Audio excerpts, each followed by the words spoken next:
Hey everyone, it's Dinah, and we are back for more of The Last of Us, this time on to episode number 3 of season 1.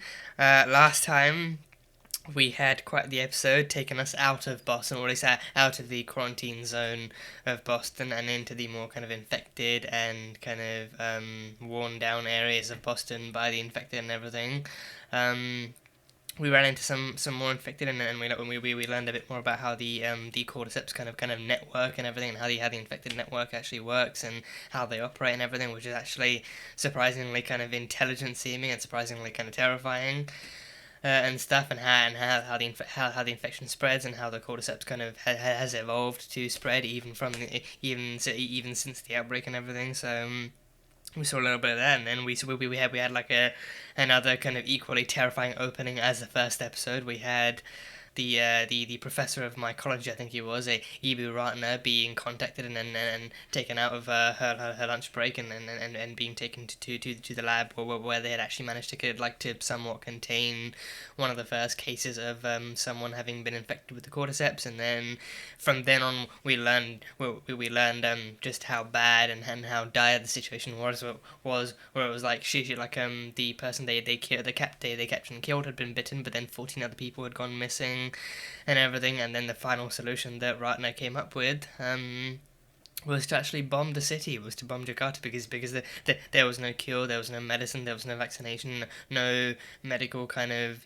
technology that was capable of actually rectifying the situation they were in. But then even without that, the situation had already progressed to the point where she could see no other way out than to actually bomb the actual entire environment in an effort to try and contain the outbreak. So bombing Jakarta, and then in the present day, we learned that they actually kind of they bombed almost every other major city across the world to try and do the same thing too. And then in some places it actually worked, but then others it didn't, and then the infection still spread. And welcome to the present day cordyceps pandemic. So yeah, and yeah, we ran into the clickers for the. We ran into some different. I think a few of the infected from the kind of from like the that we were familiar with from the outbreak too. Like a few. I think I did not know those were stalkers. I think the ones that showed up in the end were apparently stalkers. I think I'm more familiar with the stalkers being like the ones from the second game, like the ones that actually crawl around and hide in corners and pounce at you if you get too close and all that kind of stuff. So I did not know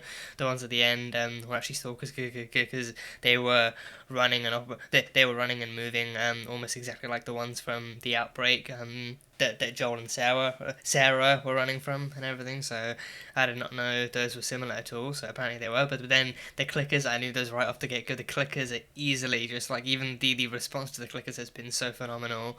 Just seeing people kind of recognizing them and being familiar with them almost from the get go. Like at least people who've actually played the games and everything, and then even people who hadn't played the games were equally terrified of them. Like the sounds they made were so accurate, and the way they moved and the way they kind of were so aggressive and everything was just on point. And so much about how the kind of characters operate in that situation seemed so familiar to how you kind of have to outmaneuver them in the game and how you have to survive them in the game and everything. So as an adaptation, again, it's proving to be so kind of fruitful and so worthwhile and so kind of in investment worthy, and it's proving to be so kind of enjoyable in that sense too. So yeah, the clickers were great, but I think one thing I don't know. I mean, I don't know if I see it as a problem per se, but I think one thing looking back at my own own kind of reactions, I think one thing I have kind of been noticing is that I'm kind of having trouble not looking at this as an adaptation, and think like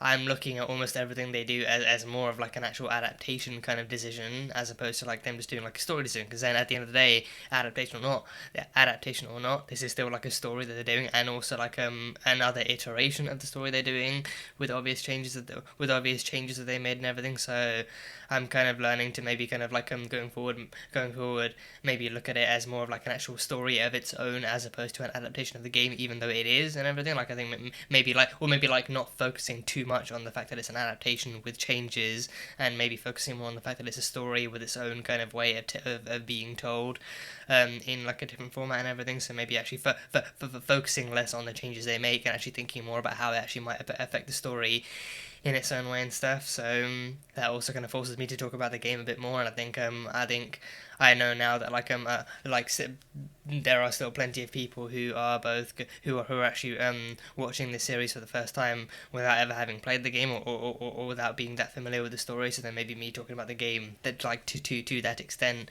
might be like considered a bit spoiler worthy or something. So going forward, I might just kind of actually like kind of avoid talking about game connections too much, unless the kind of conversation actually really calls for it or something. So yeah, then going forward, I'm just going to kind of focus more on the fact that like it's a story of its own, and it's a story it's a retelling of its own kind of quality, and of its own kind of its own right and everything, and then focus on like any kind of storytelling decisions they've made in that regard too. So yeah, I don't know if that makes a lot of sense, but hopefully I got the point across well enough. So, and yeah, we had to say goodbye to Tess too. So she was revealed to be infected afterwards. I think she did disappear for a while when Joel and Ellie actually fought the click. Well, when they were all forced to fight the clickers. Because I think initially Tess took Ellie and then ran, but then they got separated, I think, and then Joel. And then we cut back to Joel, and he reunited with Ellie, and then Tess came out of nowhere with a hatchet and everything. So I think maybe at some point she could have been bitten then and stuff, but then she was infected, so then she opted to take the kind of hero's way out, and actually blew up the Capitol building and actually took some infected along with her and everything. So yeah, so she did also end up dying in the game as well. But I think in the game, I think she dies trying and failing to actually to take out all the FEDRA soldiers. But in this one, she actually does kind of like to take like most, if not all, of the infected with her, and give Joel and Ellie a head start in heading over to Frank and Bill's and stuff. So yeah, or Bill and Frank, however you want to phrase it. So yeah, but yeah, I think for the most part that might be it in terms of like a recap and everything. So yeah, on to episode number 3 of The Last of Us. Let's go. Oh, okay, jumping straight into the title card then. Does this mean we get no more creepy intros or kind of foreshadowy kind of intros? Are they done with that?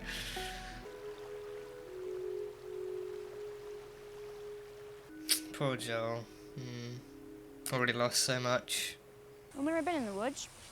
More bugs than I thought. Would the bugs not die out to cordyceps? Like, aren't they like the first ones to go? Nobody made you go along with this plan. You needed a truck battery or whatever, and you made a choice. So don't blame me for something that isn't my fault. Yeah, with her immunity, she's already got the weight of the world on her shoulders, so she doesn't need the added conscience of other people sacrificing themselves for her. The scenery, as ever, is just gorgeous. Like, even outside the city, just nature is just still amazing to look at. What? Is it something lame? Like you fell down the stairs or something? I didn't fall down any stairs. Okay, so what then? Someone shot at me and missed. See, Damn. that's cool. Yeah, that's badass. Shoot back? Yeah. You get him? No, I missed too. That was more often than you think. Because you suck at shooting, or like in general? In general. Why do you have stuff stashed here? You ask a lot of goddamn questions. Yes. God, now it's just Joel and Ellie. I'm gonna fucking love this whole dynamic. Yeah, it's gonna be so much more increased. Are we gonna have him exploring for stuff and picking up like bandages and ammo and stuff?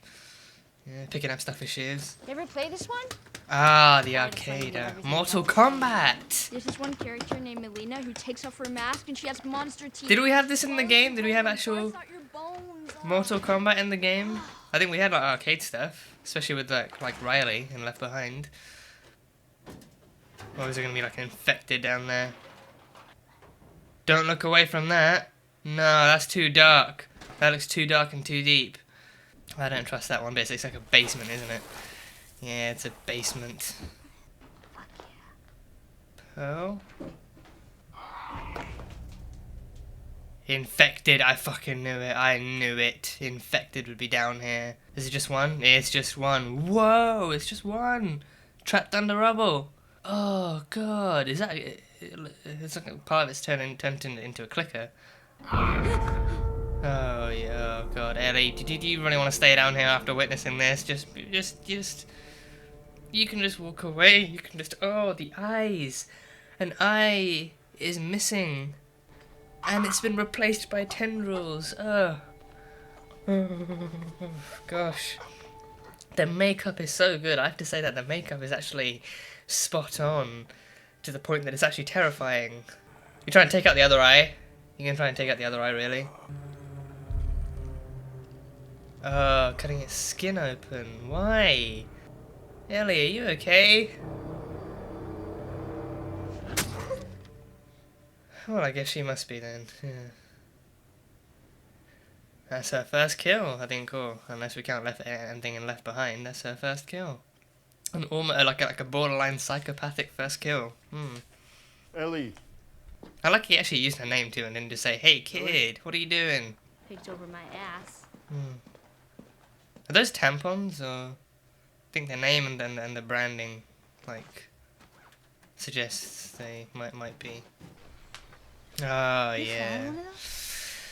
Two times. Yeah. I remember when this was the first ever promotional picture we got from back in the day when they announced that production was happening. Yeah. Dude, you've got to. Literally the first shot we ever got of Pedro and Bella as Joel and Ellie. Good times. Good times. Oh. If you have to get bit to be infected, then who bit the first person? Was it a monkey? I bet it was a monkey. It wasn't a monkey. I thought you went to school. FEDRA school? Teaches how their shitty government failed to prevent a pandemic. Story of the world. Cordyceps mutated. Yeah. Some of Adapted it got into the food to the supply. world. Probably a basic ingredient like flour or sugar. There were certain brands of food that were sold everywhere, all across the country, across the world. Bread, cereal, pancake mix. It's a good thing you and Sarah had eggs that You day. eat enough of it, it'll get you infected. Makes more sense than monkeys. Yeah, monkeys was 28 days later, the rage virus. Yeah. There's stuff up there you shouldn't see. Now I have to see. I don't want you to. Come on, you tell her that. She's obviously going to want to see. Oh, dead people. Oh, skull and bones.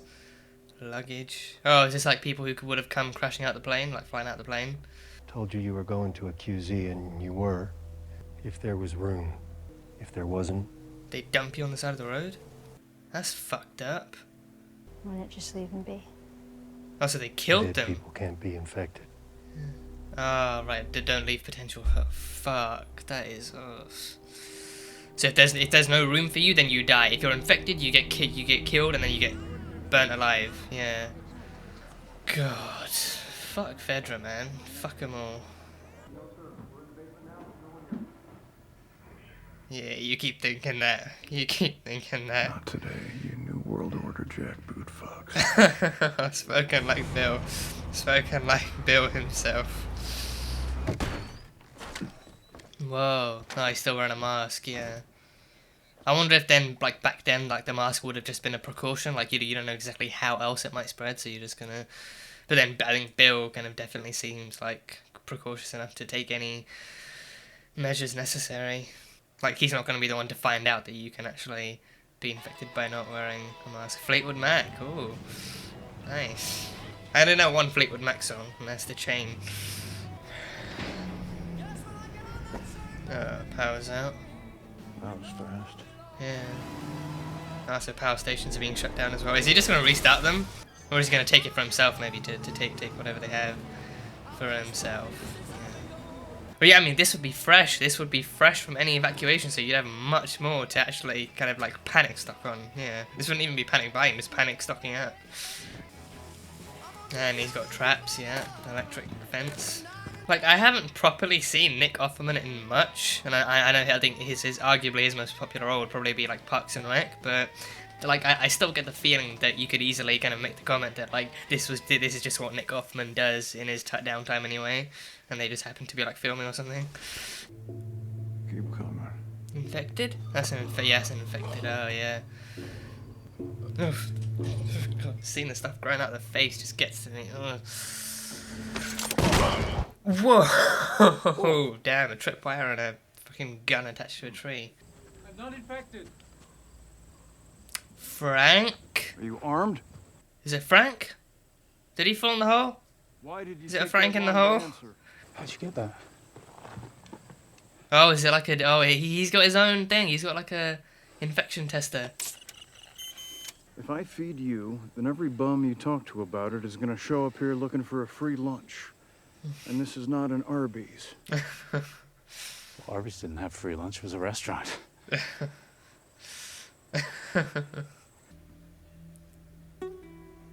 Very dusty. He doesn't clean up very much, does he? Whoa. Wow. The look on his face. Fresh, home-cooked food? Proper food? Not just ration packs or whatever? Aw, Frank. Dig in. Everything tastes good when you're starving. That's true, that's a fair point. Not like this. Yeah. But fresh, home-cooked meals taste especially good. Whew. Oh, thank you. Linda Ronstadt. The best of Linda Ronstadt.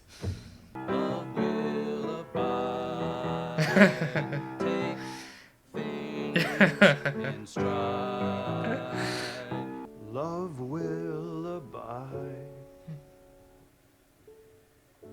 Take things in stride. And time washes clean. Such a soft and delicate voice for such a gruff and survivalist man. That's what someone told me, but I don't know what it means. Who's the girl? Girl you're singing about? There is no girl. I know. Just let him in, Bill. Just let him in. Aww.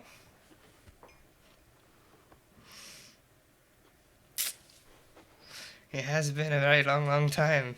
A very long time. What's your name? Bill, Perfect thing to ask after your first kiss. Go take a shower, Bill.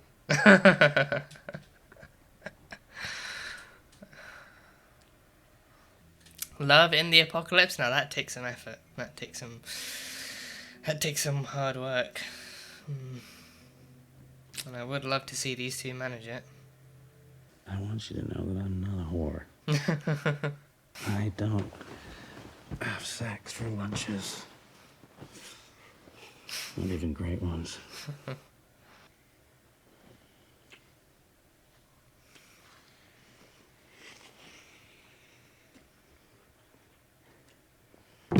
Oh, fuck you! Oh, that was a quick jump 3 years later. Do I ask for things? First he fucked him and now it's fuck you. This isn't for me. You live in a psycho bunker where 9/11 was an inside job and the government are all Nazis. The government are all Nazis! Well, yeah, now, but not then. I'll do everything else myself. It is not Bill, a if map. you say resource management, so help me, I will run through every trip. Oh god.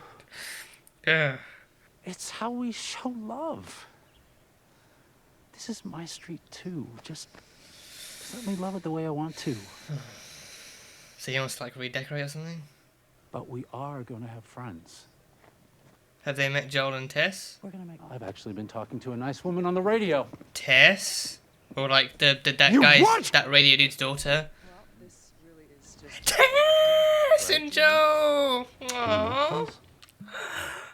We get Tess back even for a flashback. Aww.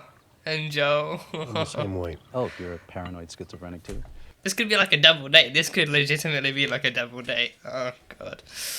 Feel so blessed. Can I just say, gun aside, which I get. Oh, Tess with her hair let down and It everything. is to have a civilized meal in such a beautiful place. It's been so long. But of all the people he could have found on the radio, we're actually decent people just trying to get by. We can help each other and get that gun out of my face. Oh, damn. Oh, and I had this idea that we should use codes for the radio in case he needs. Ah, yeah, the songs. Yeah. There'll be raiders. Bad humans. They'll beat that fence and your tripwires. They'll come at night, quiet and armed. We'll be fine. Stubbornness isn't the way to go about this, Bill. Oh! I traded Joel and Tess one of your guns for a packet of seeds. A little one. A little one, yeah. None of the big impactful ones. But is that gun gonna prevent them from surviving against raiders? Strawberries, wait, strawberries. Can they still plant stuff safely and stuff with the cordyceps being what it is? With the cordyceps being around? Like, it infected crops, but can it infect fruit? Oh. We could have done the thing where you feed each other and... Oh, never mind. No. The first time we've heard Bill laugh. Getting older faster than you. Oh, I like you older. Older means we're still here.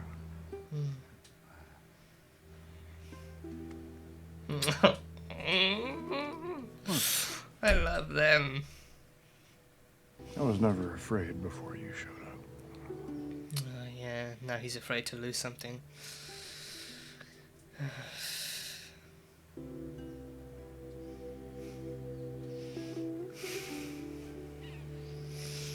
No, on the strawberry. Fuck on the strawberry, he's gonna squash him. Oh no, it's night. Just like Joel said, it's night. They're gonna be raiders now. People looking to... Oh, come on. Oh, fuck. Yeah, you better watch out, motherfuckers. Yeah. Billy Bobs. Oh, he set them on fire. Oh, one of them caught fire. Oh, God, don't let Frank get hit by a stray bullet or something. Oh, God, oh, no. No! We gotta get you inside. I got you.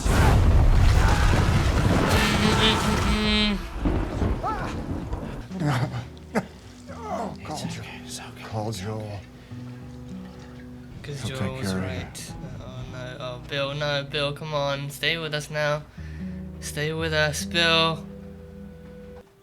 Oh, Frank's in a wheelchair 10 years later. Damn! 2023! Damn, they are old as fuck now. We'll get you one. Shit. I mean, Bill's the one who got shot and Frank ends up in the wheelchair? I guess that still makes sense, but... Wow, they are much older now. Yeah. Oh. They got to grow old. They're a genuinely happy queer couple who got to grow old in the downfall of the world. Yeah, the beauty of that. Yeah, a queer couple who got to grow old and happy together in the apocalypse. Just even feels good to say out loud. Yeah. So is he of like lower mobility now? I'm exhausted. God damn it. Why is he up in the chair already? I'm not fighting about it. Back in I bed. promise you I'm gonna stay up. Why? Because this is my last day.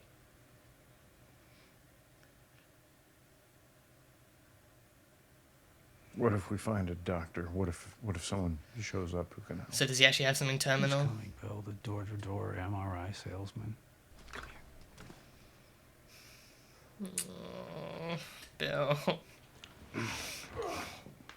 He never had anyone when the world was stable, and now I'm not gonna give you every his day world's of falling life and apart. death and God's speech. Just give me one more good day. Starting now, make me some toast. Oh, God, I don't want to see him die. Then you will crush all of these up, put them in my wine. I will drink it. An overdose. I think like an Take me by my hand, assisted suicide. and I will fall asleep in your arms.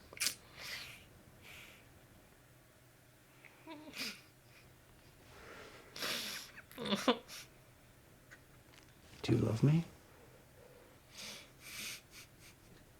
Yes.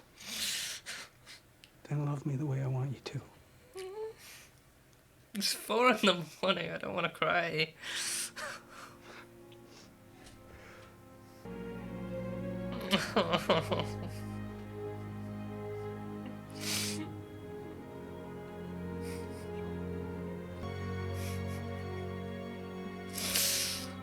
Oh, God.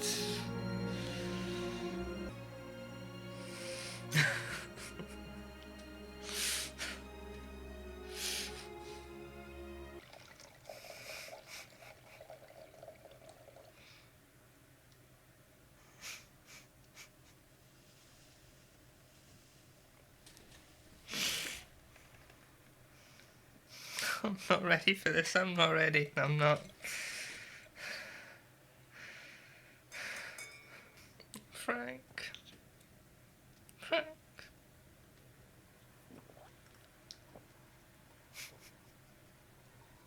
Were there already pills in the bottle? Enough to kill a horse. In the This bottom. isn't the tragic suicide at the end of the play. I'm old.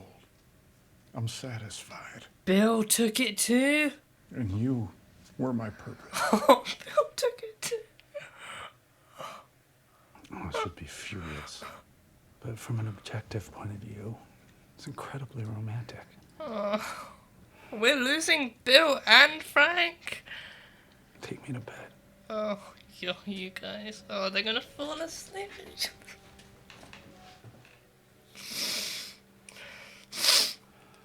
Oh, they're gonna fall asleep in each other's arms.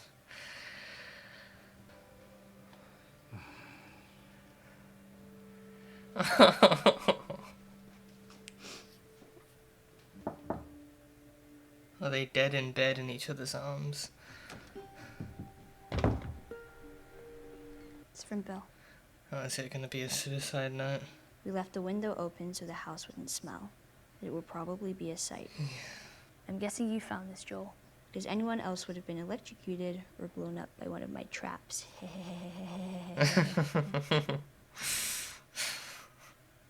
Take anything you need. I never liked you, but still, it's like we're friends. Almost. And I respect you. I used to hate the world, and I was happy when everyone died. But I was wrong, because there was one person worth saving. That's what I did. I saved him. Yeah, that's gonna apply to Joel very heavily, isn't it? Yeah. That's why men like you and me are here. We have a job to do. And God help any motherfuckers who stand in our way. Use them to keep Tess. Oh, fuck you. Oh, now you can use them to keep Ellie safe. Here. Keep Ellie safe. Keep Ellie safe.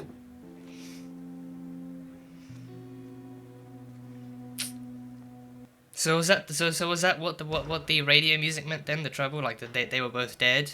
Then is that what the trouble meant?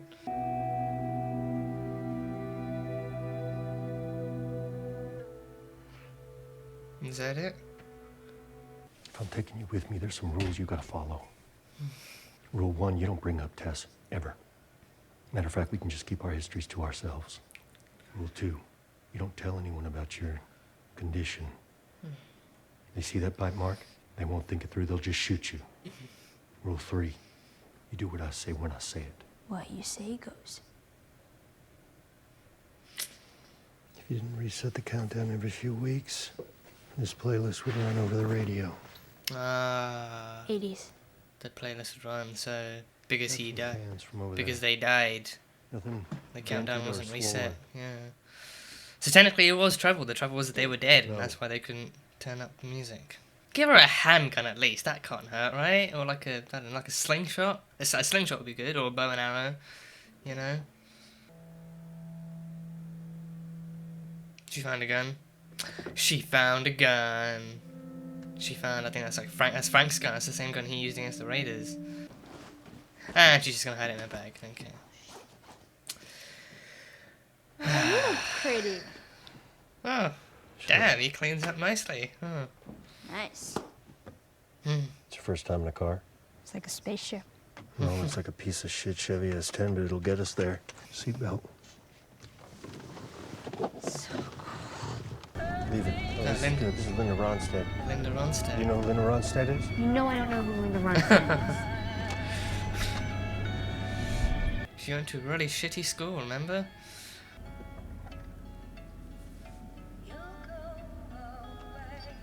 I feel like I would listen to Linda Ronstadt.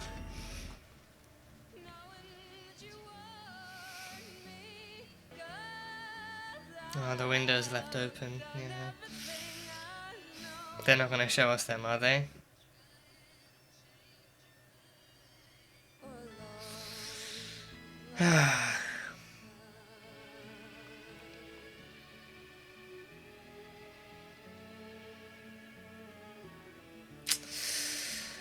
God damn.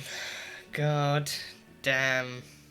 I did not expect that we'd get like such a heart-wrenching and emotional kind of love story this early on in the season. Like, because I think again, everyone who played the games knew that Bill and Frank were coming. That was happening, because then that's a pretty kind of pivotal part of the first game and everything. And again, like, based on continuing on from what I said in the intro about not like focusing too much on game changes or adaptation changes, I think I don't know how much about the game version of the story I should talk about. But then not only was it changed drastically for the show, but I think I honestly actually kind of prefer how they covered it in the show too, because I think in the game we got barely anything. In the game, like, a lot of like the actual romance between Frank and Bill that we had to kind of take on and interpret on and everything, and interpret from everything, was all just subtext. It was all subtext and history and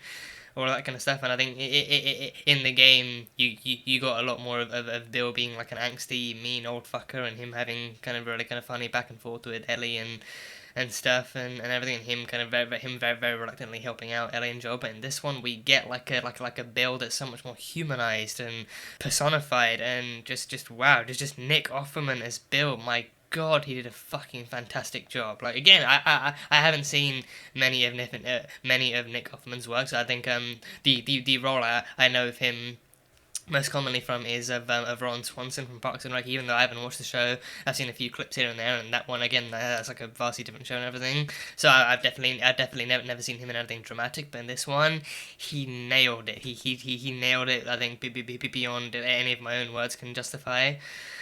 Even the whole kind of like survivalist aspect stuff and his kind of attitude towards the world around him kind of being what is, like, even without that, I think he definitely gives off the vibe that, like, you know, he was just very genuinely kind of like not able to kind of, especially him being like an actual gay man too, he was unable to really kind of connect with society around him and with the world around him. It's like his, like, the outbreak being back in 2003, like early 2000s, was not the best kind of, you know, like the best kind of times or the best kind of environments across the world for queer people, you know.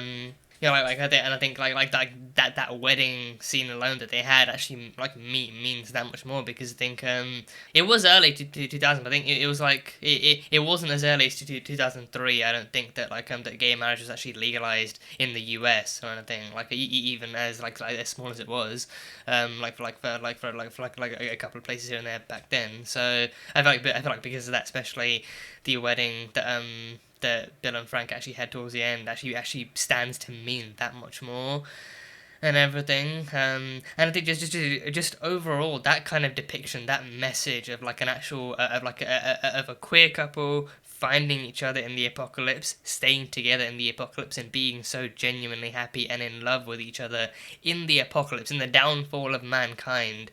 It speaks volumes, and it speaks words, and it just like, it actually kind of makes you like actually it breaks my heart, but then it also kind of like actually warms my heart at the same time. So much to think about, and I think so much to think about actually what they went through and how much of themselves they were able to give to each other in that way too. It's just like that's it's just wow. It's just amazing to actually think about. And like seeing it like a genuinely happy and passionate and intimate and such a tender kind of queer relationship between two men like that in like a story like this, in like a world like this, in an environment like this. Because then I think this story at its core is one that explores love in so many different ways and in so many different kind of like to so many different kind of extents, and it kind of like explores what love can do to you and what love can make you do and how far you're willing to go to preserve that and to protect those you care about and everything. But the beauty with Bill and Frank, they made it to the end. They were able to grow old together, and they had an entire town to themselves. Like that, thanks to Bill's kind of innovation, his own kind of cynicism towards the world, and then to people like around him and everything. He was able to kind of preserve that town. He escaped FEDRA pickup and everything. He explicitly refused to follow into to actually kind of fall victim to their new world order bullshit and everything. But then after that, he stocked up on everything that the town left behind, and then he actually built himself the perfect kind of safety kind of net with that town and everything. And then Frank came along, but then the more time goes on, the more you see he's actually like it's the first time he's had like another person in his life, in his home, in his kind of environment for the longest time. And Frank is nothing but just the sweetest and kindest and gentlest kind of fella and everything. And then just so many different moments from their first meeting onwards just kind of actually build up to that scene. They constructed such a beautiful and emotional and warm, like a heartwarming kind of love story and everything. And the fact that they not only got to grow old together, but they got to go out on their own terms. They actually they're saying, I was not expecting Bill to. I was not expecting. I was expecting that Bill would probably.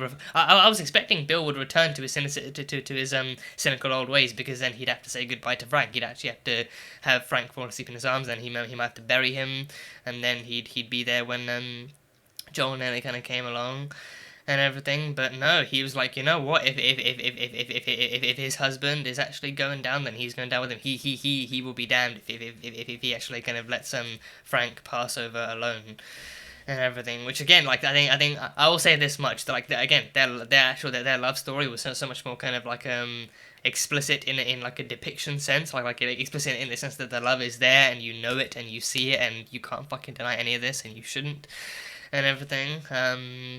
And it is so much more kind of widespread than it ever was in the games and stuff. So, unarguably, one of the things that they actually did so much better than the games. I think with the games, I don't know if they couldn't go into it because of whatever kind of reason, or if they maybe just kind of didn't really know how to approach it, maybe, because I think maybe they've had maybe they have different writers for this for the show compared to the actual game. I think for this one they actually have to create an actual writers room and everything. So maybe then they have if they have actual queer writers are kind of on board for this one, because they had the opportunity to flesh out Bill and Frank's story that much more with the show. So they actually wanted to make sure that they did it right, and actually wanted to make sure that they kind of got it in a way that would be kind of relatable for queer audiences, but then also kind of inviting and understanding and kind of eye-opening for kind of cis-het audiences too. So it's just, my god, I did not expect to have my heart crushed at 4 a.m. So that is but I mean, again, this was a fantastic episode regardless, a fantastic emotionally charged and emotionally driven kind of episode, and such a great kind of backstory kind of episode to see and everything. That was one of the things that actually kind of made me kind of happier with their ending, the fact that they legitimately and purely got to go out on their own terms and everything. I mean, well, Bill did kind of surprise Frank at the end, because then Frank actually, because then, well, I think with the speed that Bill actually downed the wine, I think that then made Frank kind of sus, and then he was like, oh wait, there, you put pills in the bottle itself, didn't you? So then that meant that they actually both drank the same amount, if not kind of more than if Bill didn't actually drink more than Frank did. So that gave Frank the kind of feeling that, oh, so Bill maybe at the last minute, maybe all along, maybe he actually never intended to actually let Frank kind of take this kind of decision up on his own. So then that meant that that Bill was going with him. So yeah, the fact that they actually kind of went out on their own terms, because I was so afraid, because then Joel foreshadowed the fact that like defenses wouldn't actually last them that long, and their defenses would probably be somewhat easy to surpass and to be able to be overcome by raiders and then anyone else out there who would actually mean to cause them trouble. And I was so afraid, especially when Frank went out there and Bill was there, and then Bill got distracted and then he got shot, and then I thought Frank might die too, and you know like because then there were stray bullets coming in too, so I thought maybe he might get hit by one of those and stuff, and then. Like that entire scene, I was afraid, like, oh my god, like, this is where he might lose Frank, or this is where the Raiders actually might somehow get in, but they might hold them hostage, or some kind of homophobia shit might go down. I was just so fucking afraid of that, but no, then they both survived, and then the scene cuts to them actually being old. Like, it not only cut to them being old, but it actually kind of cut to that both of them being so much older than what the game actually depicts and everything. So then that was when I wondered, like, okay, so now like they're both, especially Bill is a lot more kind of like a lot older than I remember from the other version. So I wonder, like, you know, like where this is gonna go. So then. So yeah, I think I still just can't help but think of it in terms of what they actually changed from the game. So it's probably gonna take some time for me to kind of like maybe move like a little bit away from that mindset, if at all. But I don't know. I just would see how it goes. But I think maybe like the closer that you get to the end too, you kind of wonder exactly how like how the kind of the 80s music playing on the radio actually fits into this, like exactly what the trouble is. But then once you get to the end and they do what they do, then you realize, oh, 80s really does mean trouble, because then they're both dead. So both of them kind of surviving, you know, all the other kind of man-made shit that would have actually, or all the other kind of like human-driven kind of like hatred and bigotry that could have easily killed them in the 80s or 90s or the early 2000s, but before the outbreak and everything. But then both of them surviving that, and even surviving long enough to meet each other, and then surviving with each other, and living long enough to actually get married and to have like an actual life together, like growing old together and everything. You know, I think like seeing old queer couples today who've actually managed to survive, like old queer people individually, but then old queer couples especially, is seeing couples like who've actually managed to actually kind of like live together and survive together that long, is also just one of the most kind of beautiful things to see in today's day and age too. It just kind of shows how far we've come, and how far they've come as well, from like deep kind of horrifying kind of backgrounds that they had to endure and survive themselves and everything. So seeing Frank and Bill get that ending together, if anything, is unarguably a much better kind of advancement and change they actually kind of made in this too. So yeah, it means a lot. It stands to mean so much and everything. So yeah.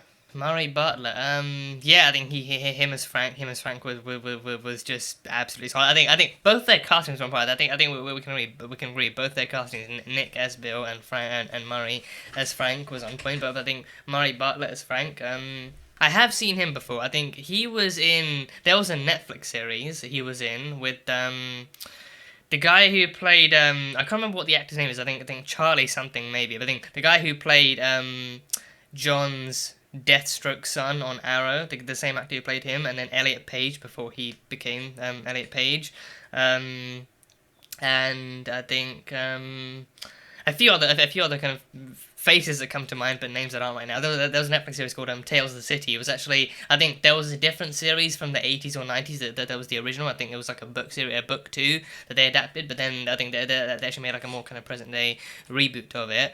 And that was about, I think, queer people kind of living somewhere in America, and everything, in like a big giant house, that was essentially a home for queer people and everything. I think that series, I enjoyed it. I think I watched it a couple of years ago. But I think that's the first place I actually saw. That's the first place I saw Murray Bartlett. So given how little of Frank we got from the game, I think it kind of definitely gave them more space to actually create Frank as a character, and to create Frank as someone to actually meet for the first time.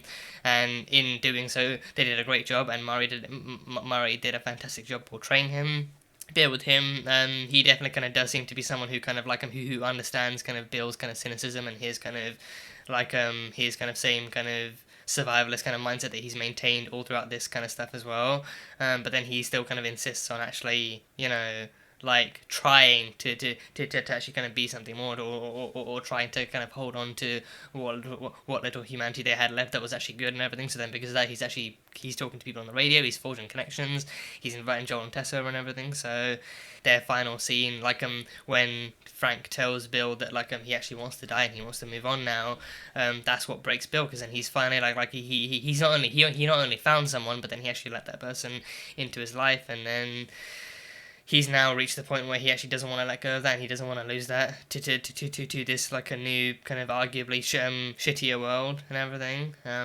Like him even actually outright stating that like Frank is his purpose, and Frank has always been his purpose for so long, and he's not ready to like go there yet. But then like Frank is his purpose to the extent that like if he loses Frank, then he doesn't know what else he might do with himself, and he probably wouldn't even be able to bring himself to actually stay in the same house or the same town if Frank wasn't in it too. So he knows he can't really kind of move on emotionally or mentally after that. So then he's like, you know what, if you go then I go too, if you die then I die. So Frank really did that, but like for Frank actually allowed him to be a person again, to be a person, and allowed him to feel, and he let him feel the best things, and he was the reason that Bill was able to feel some of the best things in his life. And God, both of them, Murray Bartlett and Nick Offerman as Frank and Bill, just they nailed it. They nailed it. The acting was great. The material that they were given to work with was stellar and everything, and such a great episode kind of actually dedicated to them as a couple that got to spend their lives together. So double datey styled kind of dinners with Joel and Tess. Like once they actually forged that connection with the Boston QZ and everything, they actually kind of found Joel and Tess in, and then they invite them over and everything, and then they had like a double date dinner, and Frank and Tess get along like a house on fire. Like I think because it's that kind of parallel too. Like Joel and Bill are so alike with their own levels of cynicism and with their own levels of like kind of bitterness towards the rest of the world and everything. But then Frank and Tess are the ones who are actually willing to negotiate somewhat, and actually willing to be people and people persons and everything, so they actually get along and everything. And even that table scene with them, with Bill having his gun on the table and everything, and then Joel kind of assuring them like we're not bad people, we're just people trying to get by and stuff, and actually kind of telling him, and then even giving him advice about the defenses and how we can upgrade them and how to maintain them and how to still stay safe even if they kind of fail or go down or something. So on top of everything else, Joel is shown to be losing connections constantly. Like he's shown to be kind of like losing, kind of like on the verge of losing himself again, kind of in episode 1 when he beats that soldier to death and everything, and then episode 2 he loses Tess, episode 3 he loses Frank and Bill. So all on his way, all on his way to not only deliver Ellie in exchange for the truck battery, but then he has a truck now too. So now it's just about actually keeping his end of the bargain and keeping and actually giving Ellie over to the Fireflies and stuff. So seeing Joel having to deal with that, but then also I think that's why I feel like the story might be changing now too, because again the only reason he did this was in exchange for the car battery, but for the truck battery, but he has that now. So then especially with Bill's kind of letter talking about like how he used to have no purpose, he used to have no connection to the world, he used to have no kind of reason to kind of fight the way that he did for Frank until he met Frank, and then Frank became his person, he became his purpose, and then he actually started to fight for that one person in his life and everything. And he's like, he even actually addresses that to Joel in his letter too, like that's why guys like you and me exist, and God have mercy on any motherfuckers that stand in our way and everything. So I feel like that's really kind of foreshadowing like how Joel might change, and how his future might change, and how his attitude towards Ellie might change too, because he has what he wants, but now he just needs to hold up his end of the bargain. But then I'm wondering, will he really hold up his end of the bargain? Because now he has Ellie. Because then he used to have Tess. Because then even in the letter, Bill was actually addressing Tess under the assumption that she was still alive, and she was Joel's person as Frank was his. So he was he was actually talking about Tess and everything, as then Bill never knew squat about Ellie. So but now Joel does, and he knows that Ellie is his kind of is the only other person he has left in his life.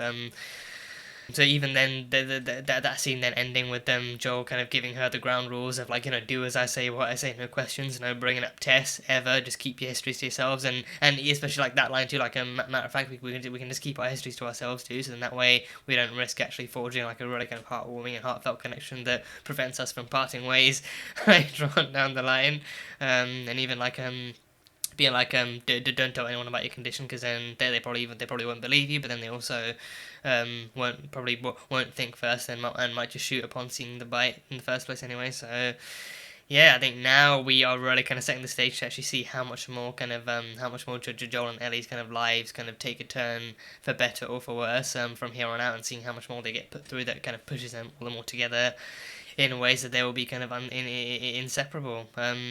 And Ellie found Frank's gun too. Like, I think since they've met, so like I think since episode 2, I think it's been on and off. Like Ellie asking Joel and Tess for like a gun, and then both of them be like, nope, not gonna happen. You're not gonna gun and stuff. And then of course finally she actually finds Frank's gun hidden away. Like I think Frank pulled out a gun from like a chest drawer when he went out to help Frank with the raiders and everything. So then I think she found that gun, and then she actually put that in her bag. So and Joel doesn't know about it. So when she actually does pull up a gun on someone and out of nowhere, he's gonna be like, where the fuck did you get this? I didn't give you a gun. I thought I was supervising you the entire time, and you just pull out a gun out of nowhere. So that's going to be a surprise for him, if anything. I wonder then, maybe if it's going to be a case of, like, she pulls it out straight away whenever she comes across someone or something kind of sus, or if it's going to be a case of, like, oh, in the most dire situation, she's going to pull out a gun and surprise everyone in the room, and stuff, and she's probably even going to watch and see how Joel uses a gun too, so that way, because then she can't ask him how to shoot it, because then he won't let her shoot it, and then he might still give her, like, little words of advice here and there, and stuff, like, pull, like, squeeze, don't pull, and aim properly and all that kind of stuff, and everything. But then because she doesn't have a gun, and because he won't let her have a gun, he probably still won't turn anything. So then she'll probably just have to kind of watch how he does it and pick something up quickly enough, and then everything. So. And yeah, the opening too, the opening, we didn't get like an opening scene, so to speak. I think only the first 2 episodes actually gave us like a really kind of terrifying kind of like outbreak foreshadowing, kind of like cordyceps foreshadowing kind of scenes and everything, but with this one we just jumped straight into the opening credits and everything, and that's cool. The title sequence is really cool, it's really well done. So yeah, I mean, I guess, like, to be fair, there's only so much time you can really kind of spend pre-outbreak before it becomes kind of like a bit convoluted or a bit kind of excessive or something. So, and again, you don't want to risk doing too much of those, but then what they did kind of really, I think maybe kind of felt like the kind of right way and the right kind of amount to explore it before delving into the present and the past kind of full time. And even this one we had the past with Bill and Frank kind of building up to the present day and everything. So, and I think one thing I do like, one little kind of tidbit from the game is like in the game you actually had the kind of in-game background dialogue, like especially when you're walking, when you're just kind of surveying the environment, when you're just walking through kind of pathways, and when you're walking across fields, and when you're just walking and there's like that background dialogue that pops up of like Ellie and Joel having random conversations and random discussions with each other, like that, like it very much felt like that's what it was here too, like the actual kind of in-game background world building as you play, so that you learn to you listen to them kind of having their banters and then and their kind of like kind of deeper kind of like historical chats and everything, like they're like even in this one it being like Joel explaining how the cordyceps started with the actual fungus and how it got into the food and how it was like in flour. It did take a good few days for the outbreak to properly start, like, because then people start getting sick, but then people didn't start attacking immediately too. I think people ate it, and then he's like, you know, like the more you ate it, the kind of like the more guaranteed you were to be sick and to be infected and everything. So at least that's the way it was in Boston. So don't know how much quicker it was anywhere else, like Jakarta or somewhere, but yeah, I think in Boston, I think people kind of bought, especially because like those ingredients as well are actually so kind of ubiquitous in people's diets too. I think it's in basically almost everything you fucking eat too. You know, like any kind of flour based or any kind of gluten based products and everything. So, you know, and like he even mentioned like pancake mix too. I think he hesitated for a second before saying pancake mix. I think he's kind of remembering how Sarah wasn't able to make pancakes because they had no flour on his birthday and everything. And then there's like the birthday cake that they never ate because then he forgot to pick it up and everything. So, you know, it kind of does make me wonder like how many times like Joel's kind of run that day over in his head, just kind of remembering all the bullets they dodged. In getting infected, only to then kind of still kind of like all the bullets that they dodged leading up to the kind of like the outbreak of Nightfall and everything. So yeah, like to dodge that many bullets too is just like it's just remarkable. So that is like a lot of what makes the game so kind of interactive and so much deeper and so much more layered too. Like them actually exploring the world and talking about the world around them, and even Joel telling Ellie stories about what the world was like before all of this stuff and everything, and even Ellie kind of learning about what the world was like before the outbreak, and then even before she was born as well. So she basically is essentially like an outbreak baby and like an apocalypse baby too. So she has like no knowledge of very limited knowledge, because then FEDRA, we don't know what FEDRA teaches her, because then she keeps saying it's a really shitty army school. So we have no idea what they teach her besides from maybe like maybe their own ground rules of like stay inside and don't go out or anything like that. So. And then we find out there's like that little kind of side spot of like of dead bodies and like skulls and stuff, and then there's like clothes and luggage and all sorts of stuff there too. And then we find out that that's where FEDRA killed people. So like even people who were uninfected, like if there was no room in QZs, FEDRA would pick people up anyway to take them to QZs, but then if a QZ was overrun or full or anything and there was no space, then they dropped people on the side of the road and just killed them. And then even Ellie's kind of question being popped up too, like why not just leave them alone? Well, I killed them, but then if they're dead, they can't be infected, because then cordyceps needs like a living, viable and potentially kind of healthy host to infect, to spread itself. So if they're dead, then that leaves that much less for cordyceps to infect. So it's just again, like I think that moment alone just seemed like a dark re-establishment of the kind of world they were living in, but also the world that FEDRA helped kind of kickstart and everything too. Like FEDRA being FEDRA, just them being like a authoritarian kind of military power that just kind of like that rebuilds the world according to what they think it should be and according to whatever kind of governmental protocols are probably left over and everything.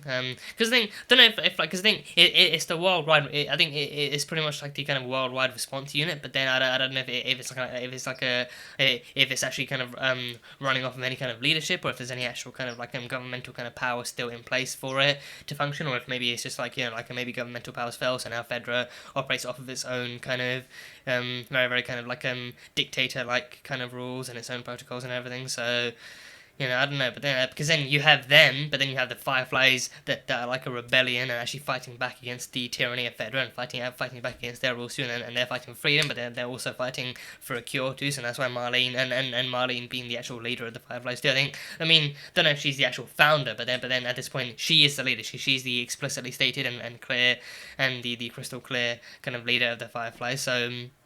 And they actually have a leadership that knows what it's doing, knows what's important, knows what they're fighting for. But then FEDRA is just like armed guards in body armor and everything. They just kind of go around testing people and killing anyone who's infected or uninfected, and everything. And then they just kind of like are kind of fighting to keep their QZs kind of safe and everything. And so there was that infected in the basement. And then Ellie is kind of potentially a fast girl. I think we haven't gotten to Left Behind yet, so don't know like if like she killed any people, any infected in that, but with this one, this is her first kind of solo kill, like up close and personal with infected. But then also, I think also because of the fact that the infected was pinned down and immobile, I think because of that, it made her that much more kind of prone to killing it slowly and to taking time with it. But then it was a borderline psychopathic kind of kill, like her cutting the skin at the forehead open and watching it bleed and just watching it do that, and her looking in the eyes with almost like no emotion. Then finally she just digging the knife into its brain and everything. So seeing her do that, I think I don't know exactly where we're gonna go with this Ellie, like how far we're gonna see her go to kill or to defend her or Joel, and how far she's gonna go to get her point across as well. Like how much more kind of brutal she's going to be, because then she I think she saw Joel defending her in the first episode, and then that alone kind of had her enticed and entranced, like seeing that much of violence for her sake on full display. So I think with this one, this wasn't even defense. Like this was her being up close and personal with an infected incapable of hurting her. So then that kind of rendered her kind of more kind of prone to actually kind of wanting to see what it could do and what it would do and everything. So I don't know exactly how what direction they're gonna take this Ellie in, but I think for now that might be it. At least for now, those are all my initial thoughts and everything. So yeah, this has been a fantastic episode. This has been a really great and really kind of fantastic, really kind of like just really kind of impactful to take in. and everything, and it's been really kind of like easy to get engrossed in and easy to invest in and easy to really kind of invest your emotions into and everything. So Frank and Bill just had one hell of a story. They had one hell of a story. They had one hell of a life together and everything.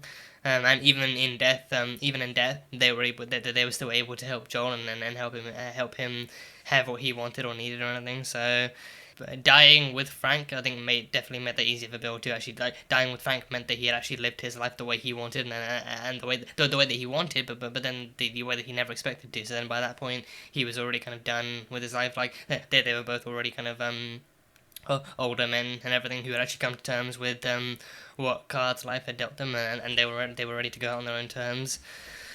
But personally for me, like as of right now, I'm kind of happy with the way that their story was executed. At least kind of far more kind of extensive and far kind of more fleshed out than what we originally got. So yeah, this week's episode is just like very kind of like gay romance and pain that follows it. So yeah, gay love story and pain that follows it. So yeah, that was great.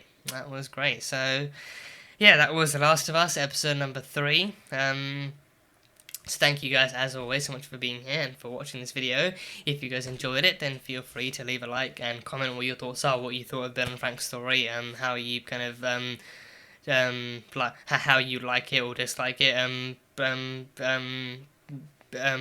as opposed to how it went down in the game, and how much more you might like here, and how much more you kind of like felt it was fleshed out here, and what your thoughts are on the story overall, and the characters, and this continuation of the series and everything. Leave your thoughts down below, whatever they are. And yeah, I think for those interested, the Patreon will have the full-length reaction, so you can easily go check that over there and everything. So yeah, for now, that is it. So until next time, bye bye for now.